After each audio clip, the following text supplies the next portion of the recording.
마태복음 21장 18절부터 27절까지 읽겠습니다. 이른 아침에 성으로 들어오실 때에 시장하신지라 길가에서 한 무화과 나무를 보시고 그리로 가사 잎사귀 밖에 아무것도 얻지 못하시고 나무에게 이르시되 이제부터 영원토록 내게 열매가 맺지 못하리라 하시니 무화과 나무가 곧 마른지라. 제자들이 보고 이상히 여겨 가로되 무화과 나무가 어찌하여 곧 말랐나이까. 예수께서 대답하여 가라사대 내가 진실로 너희에게 이르노니 만일 너희가 믿음이 있고 의심치 아니하면 이 무화과 나무에게 된 이런 일만 할 뿐 아니라 이 산들어 들려 바다에 던지오라 하여도 될 것이요 너희가 기도할 때 무엇이든지 믿고 구하는 것은 다 받으리라 하시니라. 예수께서 성전에 들어가 가르치실새 대제사장들과 백성의 장로들이 나와 가로되 네가 무슨 권세로 이런 일을 하느뇨? 또 누가 이 권세를 주었느뇨? 예수께서 대답하시되 나도 한 말을 너희에게 물으리니 너희가 대답하면 나도 무슨 권세로 이런 일을 하는지 이르리라. 요한의 세례가 어디로서 왔느냐? 하늘로서냐 사람에게로서냐? 저희가 서로 의논하여 가로되 만일 하늘로서라 하면 어찌하여 저를 믿지 아니하였느냐 할 것이요 만일 사람에게로서라 하면 모든 사람이 요한을 선자로 여기니 백성이 무섭다 하여 예수께 대답하여 가로되 우리가 알지 못하노라 하니 예수께서 가라사대 나도 무슨 권세로 이런 일을 하는지 너희에게 이르지 아니하리라.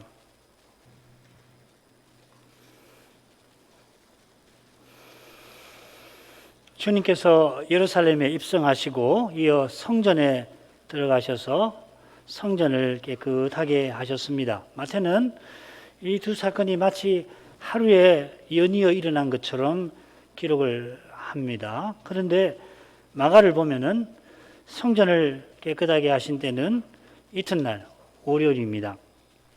주님께서 예루살렘에 입성하신 후에도 주일에 일요일에 입성하신 때에도 후에 입성하신 후에 성전에 들어가셨는데 그때는 성전의 모든 것을 둘러 보셨습니다. 이튿날 성전을 정결하게 하신 후에 저물매 저희가 성 밖으로 나가더라 했습니다. 마태가 기록한 대로 이번에도 베다니로 가서 쉬신 것입니다.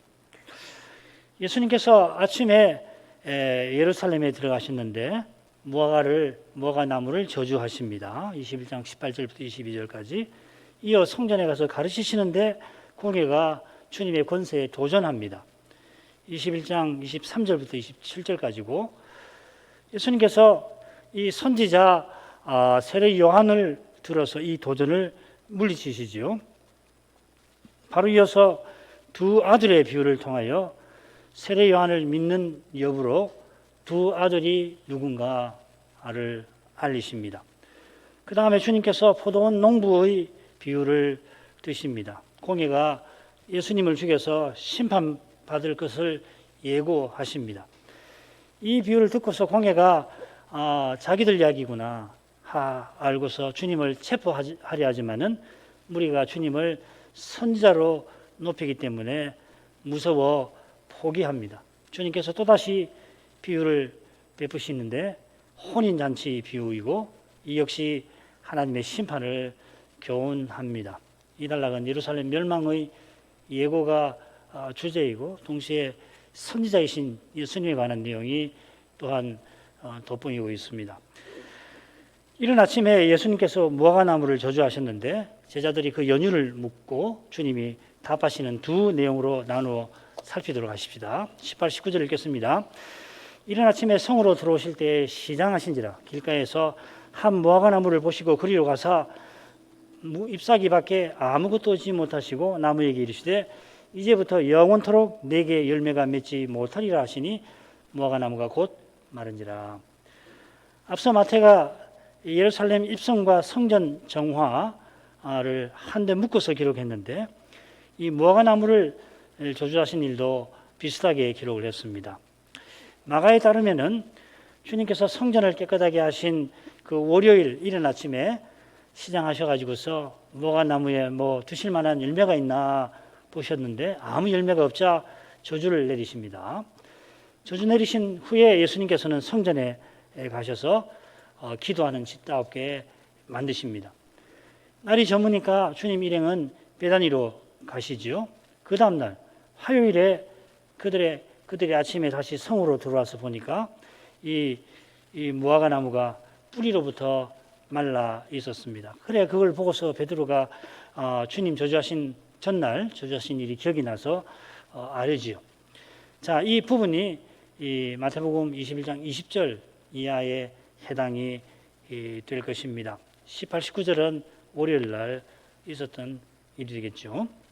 주님께서 무화과 나무에 열매가 있나 살피셨습니다.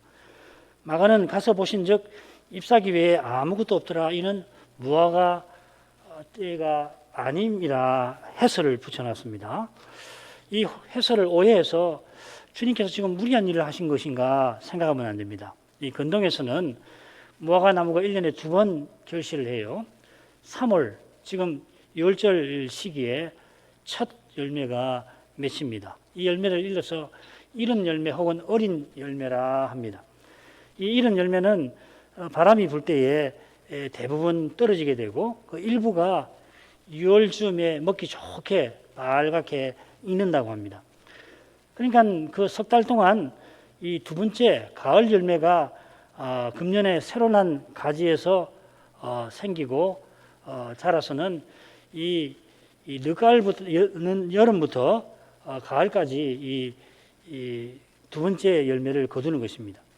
마가가 무화과 때가 아니라 한 것은 이 가을 열매 때가 아니라 한 것입니다. 주님께서 먹을 만한 열매를 살피실 만한 때에 얻을 만한 열매를 찾으신 것입니다. 그런데 그 앞에 바람이 심하게 불었는지 이 무화과 나무에는 이런 열매가 하나도 없었습니다. 주님께서 잎사귀밖에 없는 이 나무에게 이제로부터 영원까지 열매가 내게 맺히지 못할 거다 저주하셨습니다. 이 저주가 제자들에게는 퍽 낯설었을 것이에요. 지금껏 주님이 숱한 표적을 행하시면서 저주를 직접 내린 경우는 전무하죠. 사람의 병을 고치거나 사람에게서 귀신을 쫓으실 때 하나님 나라의 복을 드러내셨습니다.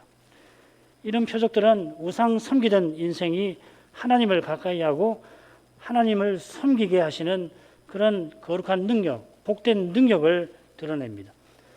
그처럼 주님께서 바다를 걸어오시거나 바다나 바람을 잔잔케 하신 일도 없는 것을 있는 것처럼 부르시는 분으로서 죽은 자를 살리시는 그런 구원과 관련이 되어 있는 것이죠. 두 분 다 제자들을 구원하시는 일과 관련이 되어 있습니다.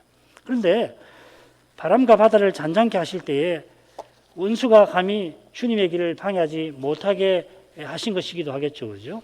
왜 갈릴리 바다에 그때 폭풍이 몰아쳤나? 원인은 알 수 없지만 그게 주님의 길을 방해하는 것이란 말이죠. 귀신을 꾸짖고 내쫓으신 것도 원수를 물리신 것입니다. 구원하시는 주님께서 귀신을 심판하시고 주님의 나라에 방해되는 세력을 꾸짖고 심판하신 것입니다. 자, 이런 관점에서 무화과 나무를 저주하신 표적도 우리가 살필 수가 있겠죠. 요컨대 결론부터 말씀드리면은 다 아시겠지만은 주님께서 무화과 나무를 저주하신 것은 열매 맺지 못하는 이스라엘의 멸망을 예고하시는, 경고하시는 것입니다. 이 무화과 나무는 포도나무와 더불어 언약 백성을 상징하죠. 호세아 9장 10절을 또 그렇고 예레미야서 24장 2절 거기 좋은 무화과와 악한 무화과가 나옵니다. 예레미야 선지자의 예언을 순종해서 포로 잡혀가는 유다 백성은 좋은 무화과이고 선자의 말을 거부하고 포로 잡혀가지 않거나 이집트로 가는 사람들이 있는데 악한 무화과라 하였습니다. 그러니까 이 무화과가 언약 백성을 가리키는 거죠. 그처럼 미가는 처음 익은 무화과가 없는 것에 빗대서 언약 백성의 재앙과 멸망을 슬퍼합니다. 미가 7장 1절입니다. 재앙이로다 나여 나는 여름 실과를 딴 후와 포도를 거둔 후 같아서 먹을 송이가 없으며 내 마음에 사모하는 처음이건 무화과가 없도다. 흥미롭게도 주님께서 비슷한 내용의 비유로 이스라엘의 멸망을 이렇게 경고하십니다. 누가복음 13장 6절부터 9절입니다. 이에 비유로 말씀하시되 한 사람이 포도원에 무화과를 심은 것이 있더니 와서 그 열매를 구하였으나 얻지 못한지라. 과원지기에게 이르되 내가 3년을 와서 이 무화과 나무에 실과를 구하되 얻지 못하니 찍어 버리라. 어찌 땅만 버리느냐. 대답하여 가로되 주인이여 금년에도 그대로 두소서. 내가 두릅하고 거름을 줄이니 이후에 만일 실과가 열면이오니야. 그렇지 않으면 찍어 버리소서 하였다 하시니라. 여기 이해라고 6절에 나오는데 이해가 뭘 가리키냐면 바로 앞에 두 사건에서 하신 말씀을 가리켜요. 바로 앞에 무슨 사건이냐면은 빌라도가 갈릴리 사람의 피를 그 제물에 섞은 일이 있고 또 실로암 망대가 무너져서 18명이 죽은 일이 기록되어 있습니다. 그 일을 언급하시면서 주님 뭐라고 말씀하시냐면 너희도 만일 회개치 않으면 다 이와 같이 망하리라. 일부 사람만 아니고 너희도 회개치 않으면 다 망할 거다 하신 그걸 가리켜서 이에 이 무화과 나무의 비유를 들어서 결국 열매를 맺지 못하면 망한다, 곧 망한다 하신 것입니다. 지금 이스라엘은 열매 맺지 못한 무화과 나무와 같습니다. 그들이 사흘 후에, 지금 화요일이니까 사흘 후에 메시아를 죽일 만큼 이미 심각하게 배도하였습니다. 이런 그들의 저주를 피하지 못합니다. 주님께서 저주하시자 곧 나무가 말라버렸습니다. 제자들이 주님을 따라가느라 이 사실을 미처 보지를 못하고 이튿날 보았던 것입니다. 혹은 곧 말랐다는 말은 서서히 말라서 하루밤새 뿌리까지 마른 것일 수도 있습니다. 곧 마른 것이다 했을 때 왜 그러냐면 제자들이 이 곧이란 말을 쓰거든요. 이튿날 곧 마른 것을 보았다. 이튿날 제자들이 이걸 보고 주님께 아뢰입니다. 20절부터 22절까지 읽겠습니다. 제자들이 보고 이상히 여겨 가로되 무화과 나무가 어찌하여 곧 말랐나이까. 예수께서 대답하여 가로소되 내가 진실로 너희에게 이르노니 만일 너희가 믿음이 있고 의심치 아니하면 이 무화과 나무에게 된 이 일만 할 뿐 아니라 이 산들어 들려 바다에 던지오라 하여도 될 것이요 너희가 기도할 때 무엇이든지 믿고 구하는 것은 다 받으리라 하시니라. 제자들이 보고 이상히 여겨 주님께 묻습니다. 그들이 이상히 여긴 점이 무엇일까? 그들의 질문에서 짐작할 만합니다. 어찌하여 곧 무화과 나무가 말랐습니까? 어제까지 잎사귀가 푸르던 그 나무가 불과 하루 만에 말라버린 것에 놀랐습니다. 그들이 말하는 곧 같은 말이죠 앞에. 이걸 생각하면 무화과 나무가 말씀하신 그 순간 단번에 뿌리까지 말라버린 게 아니라 서서히 말랐을 것도 같습니다.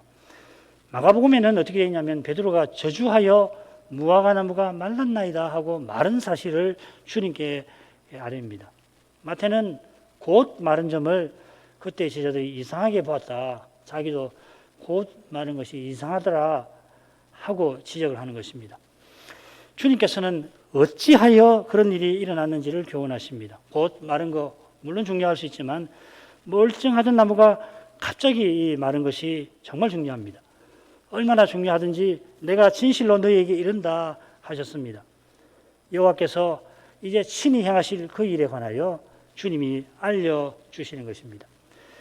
너희가 믿음이 있고 의심치 아니하면 하셨는데 이 말씀을 해석할 때 뭐에 붙여서 생각해야 되냐면 주님이 지금 행하신 일, 이 무화과 나무를 저주하신 일, 또 이 산들어 들려 바다에 던지오라 하신 그 일과 이걸 붙여 생각을 해야 돼요. 변화산 아래에서 제자들이 귀신을 쫓아내지 못한 연유가 귀신 쫓는 권세를 그들에게 주셨는데도 믿음이 적어서 권세 주신 하나님께 기도하지 않은, 하나님을 의지하지 않아서 기도하지 않은 것이었죠. 주님께서 권세를 주시면서 분명히 약속하신 사실이 있으니까 약속하신 주님을 믿고 의지하면은, 기도하면은 변화산에서도 제자들이 귀신을 쫓아냈을 것이에요. 그처럼 지금 주님께서 믿음이 있으면 제자들이 하리라 하신 일도 하나님의 분명한 약속이 있는 그 어떤 일을 가리키는 겁니다. 그런 분명한 약속이 없는데도 내가 믿습니다, 내가 믿습니다 해도 하면서 구해도 주실 리가 없지요. 그런 기도를 이야기하시는 게 아니지요. 분명한 약속이 없는 경우가 참 많아요. 구체적으로 하나님 뭘 말씀하시는가 모르는 경우도 우리는 기도합니다. 그럴 때 결국 주님의 뜻을 분명히 깨닫게 해 주십시오 구하기도 하고, 또 주의 뜻이 꼭 이루어지기를, 다 알지는 못하지만은 그러나 주님의 뜻이 이루어지기를 바라면서 우리는 기도하는 것입니다. 그런데 주님의 뜻을 분명히 깨닫게 하시면은 그 뜻대로 구하는 것은 무엇이든지 들으시고, 또 들으신 줄을 안즉 구한 것을 얻은 줄도 알게 됩니다. 요한일서 5장 14절 15절이죠. 우리의 가진 바 담대한 것이 이것이니 그의 뜻대로 무엇이든 구하면 들으심이라. 무엇이든지 들으신 줄 알았으면 얻은 줄로 안다. 그처럼 지금 주님께서 무화과나무를 저주하시면서 예루살렘의 멸망을 예고하셨습니다. 계시하셨습니다. 이 산, 곧 성전산이 바다에 던져진다는 것 같은 뜻이지요. 바다는 이방을 상징합니다. 이방인이 예루살렘과 성전을 파괴할 것이다 지금 예고하시는 것입니다. 주님께서 친히 이 일을 분명히 예언하시고 구약 선지자들을 통하여 이미 경고하셨습니다. 이 일은 반드시 이루어집니다. 주님의 말씀을 믿고 의심치 아니하면은 제자들은 사도답게 예루살렘이 곧 망하는 현실에서 주께서 맡기신 그 일을 이루게 될 것입니다. 예루살렘이 무너지기 전에 사도들이 주의 일을 행할 때에 얼마나 큰 장애와 방해를 만났습니까? 특별히 유대인들이 사도를 얼마나 핍박하고 교회를 해코지 하였습니까? 웬만한 사람은 그런 무서운 핍박에 좌절하고 말 것입니다. 그러나 사도들은 성신 충만하여서 주님을 전심으로 믿고 이 핍박을 이겨냈습니다. 그들이 핍박을 받을 때마다, 교회를 위한 염려가 마음을 짓누를 때마다 주님의 약속을 믿고서 주께서 자기 교회를 틀림없이 세우신다는 걸 믿고 무엇이든지 구하였고 또 구한 대로 받았던 것입니다. 주님의 약속대로 사도의 봉사를 통하여 주님의 교회가 온 세계에 서나갔던 것입니다. 그처럼 교회가 서나가는 길에 가장 원수노릇 했던 이스라엘이 망하게 하셨고, 이후로 사도들이 없어도 떠나도 신약교회가 역사의 길에서 전진하게 하신 것입니다. 이 시대가 어떻게 전개될지 유한한 인생으로서 다 알지는 못합니다만은 주님의 말씀대로 틀림없이 저 두려운 때가 들이닥칠 것입니다. 그때 온 세상이 적그리스도를 쫓아갈 것입니다. 그 길에 아마도 틀림없이 기독교 교회들이, 유명하다고 하는 교회들이 앞장을 설 것입니다. 사람 눈에는 참된 교회가 곧 없어질 것처럼, 아니 이미 사라진 것처럼 보일 수도 있습니다. 나 혼자 남은 것처럼. 엘리야가 그렇게 했듯이 나 혼자만 남은 게 아닌가, 우리 소수만 겨우 남아있는 거 아닌가 할 것입니다. 게다가 적그리스도가 희한한 일을 행하고 사람들은 다 환호를 하게 되면은 사람 생각에는 정말 예수님이 말씀하신 데 다시 오시기는 하는 걸까? 정말 그게 사실일까? 의심이 들 수도 있어요. 이는 지금은 들으니까 그런 일이 있다고 하지, 그것이 재림의 징조라고 그러지. 그런데 막상 그런 일이 일어난다고 생각해 보세요. 모든 세상에, 언론에, 온 언론에, 그러면 눈앞에 일어난 일들이 전부 적그리스도를 쫓아간단 말이에요. 그럴 때 이게 재림의 징조구나. 그거 은이 아니면 못 깨닫는 겁니다. 하루하루가 무서워요. 따라가지 않으면 살 도리가 없는 핍박이 들이닥치면 별 수 없는 거라고요. 그럴 때에 사람 생각에는 정말 주님 다시 오신다는 말씀이 맞는 건가? 의심이 든단 말이죠. 인자가 올 때에 세상에서 믿음을 보겠느냐 하신 대로 참된 믿음을 가진 교회도 신자도 눈에 잘 보이지 않으니까 내가 믿노라고 했지만 내 믿음마저도 얼마든지 크게 흔들릴 수가 있게 될 것입니다. 그러나 그럴 때에 주님께서 성신으로 말씀의 거룩한 빛을 비추셔서 우리 약한 믿음을 그때도 붙들어 주시고 전심으로 하나님께 기도하게 하실 것입니다. 어떤 기도를 하느냐? 적그리스도와 그 권세가 속히 망하게 해주실 것을 구하는 그 기도를 드리는 것이에요. 그리고 그 기도는 틀림없이 이루어지는 것입니다. 이 기도로 그 시대를 이기는 것이에요. 하나님, 적그리스도와 그 권세를 속히 망하게 해주십시오. 이 연약한 인생이 무너지지 않도록 붙들어 주십시오. 그때 우리 그렇게 기도를 해야겠죠. 하게 하시겠죠. 사람이 견딜 수 없는 유혹과 핍박 가운데서 주님께서 간절히 의지하는 교회와 신자는 틀림없이 지켜주실 것입니다. 아직 평안한데 우리 할 일은 주님의 말씀을 깨닫는 것이에요. 깨달은 말씀으로 기도하는 것입니다. 하나님을 참으로 예배하는 것입니다. 이런 일이 있어야 육신의 정욕, 세상 정신, 마귀의 유혹을 이기는 것이에요. 이런 일이 지금 없고서 저 두려운 때를 견딜 보장은 아무 데도 없는 것입니다. 다만 주님의 자비만 바라볼 뿐이죠. 보장이 없어요. 오직 주님께서만 우리의 구원과 소망이심을 지금 날마다 깨달아야 하는 것입니다. 다음 부분으로 가겠습니다. 주님께서 중대한 교훈을 베푸신 후에 성전에 들어가십니다. 성전에서 가르치시는데 무슨 권세로 가르치는 일을 하시는가 공회가 시험합니다. 23절.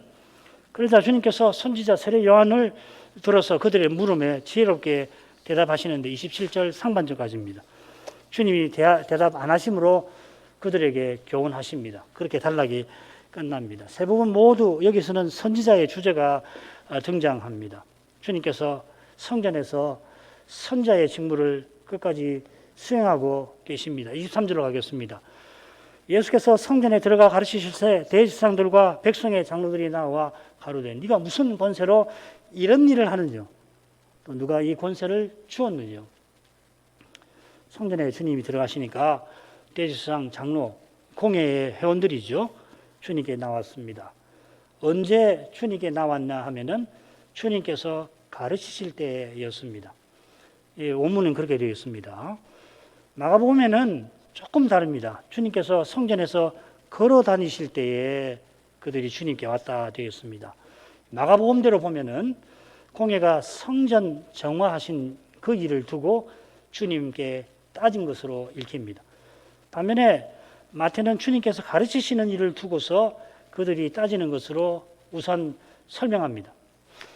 사도행전에도 비슷한 경우가 나오지요. 공회가 베드로와 요한을 불러다가 일단은 구금시켜 놓고 그 다음에 불러다가 신문을 하죠. 무슨 권세로 성전에서 가르치느냐 하였습니다. 지금 공회도 주님께서 가르치신 일을 두고 따지는데 물론 성전을 정화하신 일도 염두에 두고서 따지시는 거겠죠. 마태는 강조점을 가르치는데 두었다 이 말입니다. 지금 공회는 제자들의 경우처럼 주님을 체포하지는 않습니다. 체포하지 아니하는 이유는 백성이 주님을 선자로 높이는 사실에 있죠.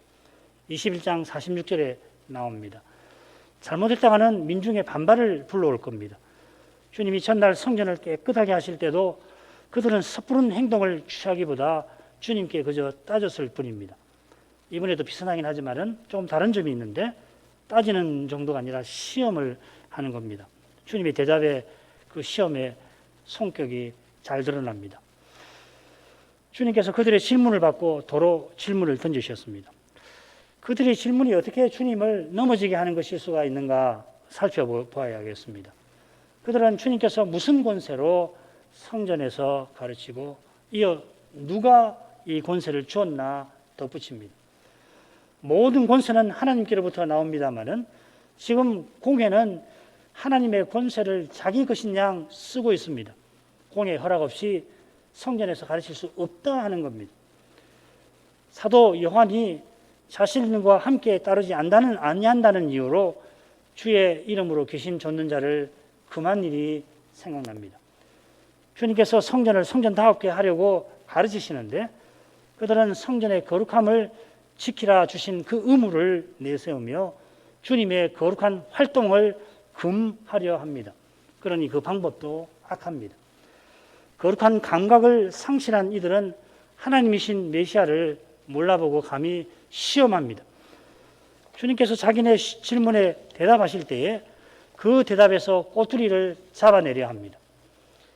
이미 주님께서는 자기가 아버지께 보냄받은 아들이심을, 내 권세가 아버지께 있다는 것을 누누이 말씀하셨습니다. 요한복음 3장에서 17장까지 보면은 보냄받았다는 용어가 무려 30차례 이상 나와요. 자기를 하나님의 아들이라 한다 하여서 공회가 이미 참남하다고 정죄하였죠. 2년 전쯤에 예수님을 메시아로 인정하는 자를 출교한다고 결의하였습니다. 나면서 안 못 보는 사람을 낫게 하신 일에서 그것도 지금으로부터 한 5개월, 6개월, 5개월이나 전쯤 될 겁니다. 백성의 지지를 받는 주님을 죽이려고 또 모의한 상태입니다. 이 나사로 사건 직후죠. 몇 주 전일 겁니다. 만일에 주님께서 하나님께서 나를 보내셨다 한다면은 주님께서 하신 그 말들을 들어 해코지 할 겁니다. 십자가 지시던 전날 밤에 그 야밤에 그 짓을 했죠. 반면에 혹시라도 주님께서 자기 권세로 한다 하는 말씀을 하시면은 체포해서 신문을 하려 들 것입니다.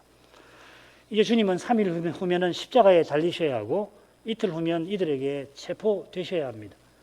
그 중차대한 일을 위해서라도 주님은 지금 간악한 그들의 꾀를 벗어나셔야 하는데 한번 보십시다. 24절부터 예수께서 대답하시되 나도 한 말을 너희에게 물으리니 너희가 대답하면 나도 무슨 권세로 이런 일을 하는지 이르리라. 요한의 세례가 어디로서 왔느냐? 하늘로서냐 사람에게로서냐? 저희가 서로 의논하여 가로되 만일 하늘로서라 하면 어찌하여 저를 믿지 아니하였느냐 할 것이요. 만일 사람에게서라 하면 모든 사람이 요한을 선자로 여기니 백성이 무섭다 하여 예수께 대답하여 가로되 우리가 알지 못하노라 하니.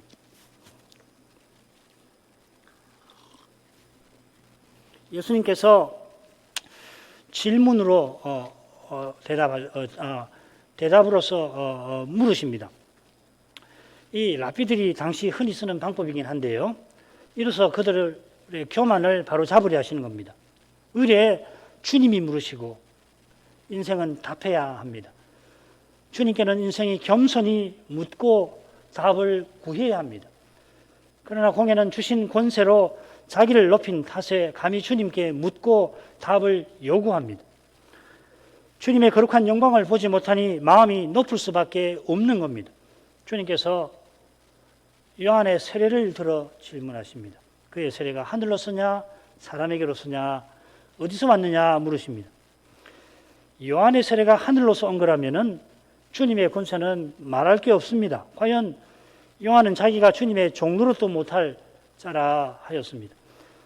아울러 주님께서 메시아로서도 요한보다 권세가 있으시지 그보다 권세가 못하지 않으십니다. 선자로서 이 요한은 주님의 그림자입니다. 요한은 물로 세례를 주었고 주님은 성신으로 세례를 주실 겁니다. 이런 진리를 공회가 알지 못합니다마는 그런 그들이 조금이라도 이 거룩한 일에 관하여 생각을 좀 하게 하시려고 세례 요한을 드시는 것입니다. 그들도 인정하듯이 누구나 이 세례 요한을 선자로 생각을 하는 중입니다.